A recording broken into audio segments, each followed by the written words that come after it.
નમસ્કાર, જય હિન્દ દોસ્તો. હું બ્રિજરાજ સોલંકી. મિત્રો, ગુજરાતના એક યુવાન તરીકે ફરીવાર હું આ ગુજરાતના ગૃહમંત્રી અને ઉપમુખ્યમંત્રી હર્ષ સંઘવીનું રાજીનામું માંગવા માટે આવ્યો છું.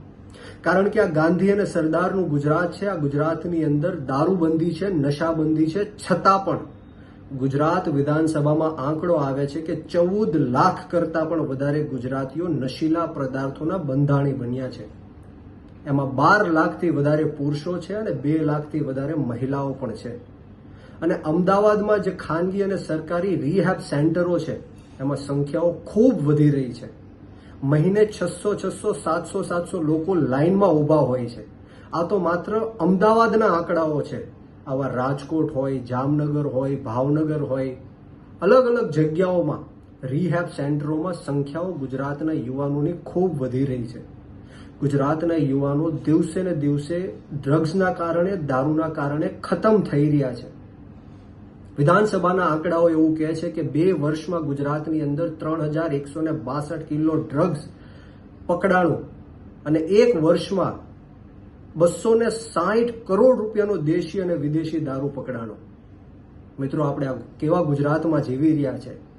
એક બાજુથી મુન્દ્રા પોર્ટ હોય, કંડલા પોર્ટ હોય, પોરબંદર હોય, પીપાવાવ હોય, આ એન્ટ્રી પોઈન્ટ બની ચૂક્યું છે. અને ગુજરાત આખા દેશના ડ્રગ્સ માફિયાઓ માટે એક સ્વર્ગ સમાન બની ચૂક્યું છે. મને તો એવું લાગે છે કે હર્ષ સંઘવીએ ખુલ્લો દોર આપી દીધો છે આ ડ્રગ્સ માફિયાઓને કે ગુજરાતમાં આવો અને ગુજરાતમાં ડ્રગ્સનો વેપાર કરો અને ગુજરાતના યુવાનોને બરબાદ કરો. હર્ષ સંઘવી સદંતર નિષ્ફળ ગયા છે. ગુજરાતના જે યુવાનો છે બરબાદ થઈ રહ્યા છે, ખતમ થઈ રહ્યા છે.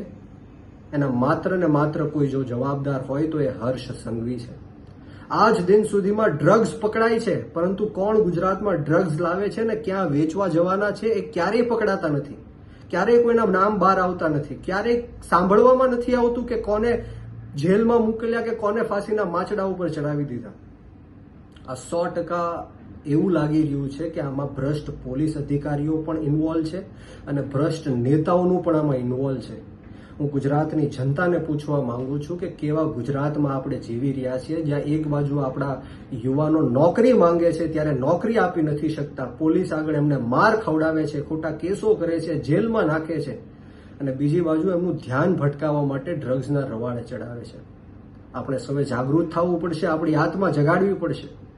ડ્રગ્સ અને દારૂ બંધ થઈ શકે એમ છે, પરંતુ હાથે કરીને આ બંધ કરવામાં નથી આવતું. કારણ કે ગુજરાતની અંદર 1 વર્ષમાં 1 લાખ કરોડ કરતા પણ વધારે ડ્રગ્સ અને દારૂનો વેપાર થઈ રહ્યો છે અને ભ્રષ્ટ પોલીસ અધિકારીઓ અને ભ્રષ્ટ નેતાઓ પેટ ભરીને પૈસા કમાય છે. ત્યારે આપ સૌને હું વિનંતી કરવા માટે આવ્યો છું કે જાગો, તમારી આત્મા જગાડો. ક્યાં સુધી આપણે આ લોકોની ગુલામી સહન કરશું? અને આ વિડીયોના માધ્યમથી આ ગુજરાતના ગૃહમંત્રી અને ઉપમુખ્યમંત્રી હર્ષ સંઘવીને પણ કહેવા માંગુ છું કે થોડી પણ શરમ બચી હોય તો તાત્કાલિક ધોરણે રાજીનામું આપો અને ગુજરાતની અંદર જે કાયદો અને વ્યવસ્થાની સ્થિતિ કથળી રહી છે એને સંભાળો.